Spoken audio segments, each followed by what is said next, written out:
दशा न बनाई, तेरे सामने जब तक ला करके नहीं खड़ा करता ना, तब तक ये अर्जुन एक बूंद जल भी ग्रहण नहीं करेगा।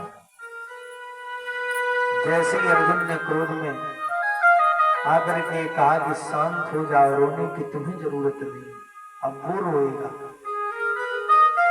द्रौपदी ने कहा वाह, धन्य है आपके जैसा पिता।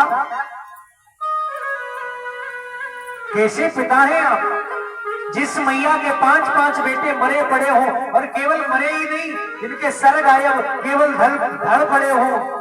अंत समय में मां अपने बच्चों का मुखमंडल तक नहीं दर्शन कर सकती है, उस मां से कह रहे हो कि शांत हो जाओ। अरे जिस पिता के 5-5 बेटे मरे हो, उस पिता के नेत्रों में एक अश्रु तक नहीं आ रहा है। कैसे पिता है आप, और आप मुझे समझा रहे हैं।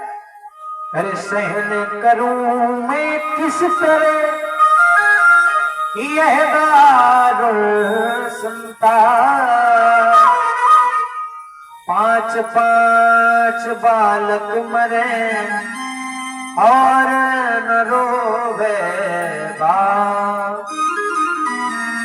कैसे सहन करूं ये संताप, ये कष्ट, ये दुख जो हमारे जीवन में आया है, और आप मुझसे कह रहे हैं कि मैं शांत हो जाऊं।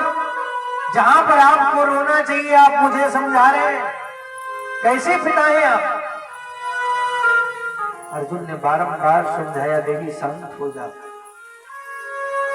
अर्जुन का क्रोध बढ़ता ही जा रहा है। भगवान ने विचार किया, लाओ जरा देख लिया जाए कि अर्जुन उस बालवध हत्यारे का करेगा क्या। देखिए भगवान ने कितने होशियारी से पूछा। अर्जुन एक बात पूछे, बोले हाँ पूछो केशव। भगवान ने कहा अर्जुन अगर ये कर्म तुम्हारे गुरु ने किया होता तो। अर्जुन ने क्रोध में कहा कि माधव अगर ये कर्म मेरे गुरु ने किया होता तो मैं अपने गुरु की भी यही दशा बना देता। भगवान जाने में जब ये गुरु की ये दशा बना देता तो गुरु पुत्र को कहां से छोड़ेगा। भगवान ने कहा चलो हम बता देते हैं किसने किया। बोले किसने किया है। उसी समय भगवान ने कहा तुम्हारे गुरुपुत्र अश्वत्थामा है कहां कन्हैया। बोले वो तो कुरुक्षेत्र के मैदानों में छिपा बैठा है। उसी क्षण अर्जुन रथ पर सवार हुआ। अर्जुन पहुंचे आज कुरुक्षेत्र में। अर्जुन और अश्वत्थामा का घमासान युद्ध हुआ है। अंततः अर्जुन ने परास्त किया अश्वत्थामा को। परास्त करने के पश्चात में देखिए जरा बांधा किस तरीके से, बांध कर रथ में डाल दिया। कैसे तथा तम पशुवत पास बुद्धुम। आपने देखा होगा घर में हम जानवरों को जब बांधते तो कैसे गले में रस्सी डालते हैं और खूंटे में फिर बांधते हैं। गले में आज रस्सी जानवरों की भात डाल करके रथ में बांध लिया। आज लेकर अश्वत्थामा को अर्जुन आए, द्रौपदी के सामने ले जाकर के खड़ा कर दिया। लो भद्रे ये रहा बालवध हत्यारा।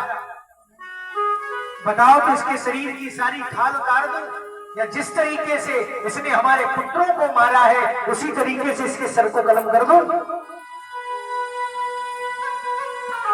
अच्छा एक बात पूछे आप लोगों से, माता जी किसी व्यक्ति ने आपके बेटे को मारा और उस